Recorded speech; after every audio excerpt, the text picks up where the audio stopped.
അസ്സലാമു അലൈക്കും വറഹ്മത്തുള്ളാ. സഹോദരങ്ങളെ, ഇസ്ലാമിൻ്റെ ആണിക്കല്ലാണ് തൗഹീദ് അഥവാ ഏകദൈവ വിശ്വാസം.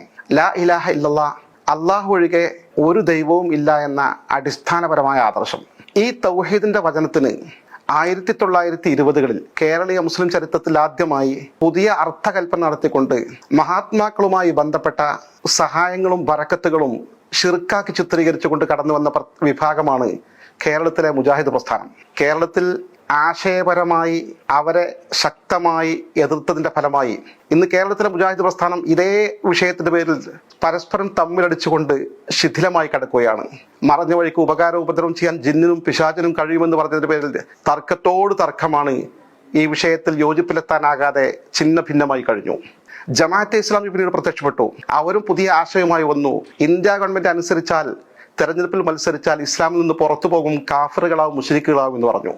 അതേ ജമാഅത്തെ ഇസ്ലാമി ആശയപരമായി സമസ്ത എതിർത്തതിന്റെ ഫലമായി ഇന്ന് അതേ ജമാഅത്തെ ഇസ്ലാമി സ്വന്തം രാഷ്ട്രീയ പാർട്ടി രൂപീകരിച്ച് തെരഞ്ഞെടുപ്പിൽ മത്സരിക്കുന്ന ദാരുണമായ സ്ഥിതിയിലേക്ക് അധപ്പതിച്ചിരിക്കുന്നു. ഇത്തരമൊരു പശ്ചാത്തലത്തിൽ സമസ്ത കേരള ജംഇയ്യത്തുൽ ഉലമ 100ാം വാർഷികം ആഘോഷിക്കുമ്പോൾ ബഹുമാന്യനായതിന്റെ അനിഷേധ്യനായ അധ്യക്ഷൻ അടുത്ത ഡിസംബർ 19 മുതൽ മംഗലാപുരത്തേക്ക് 28-ന് സമാപിക്കുന്ന വിധം സമസ്ത ശതാബ്ദി യാത്ര നടത്തുകയാണ്.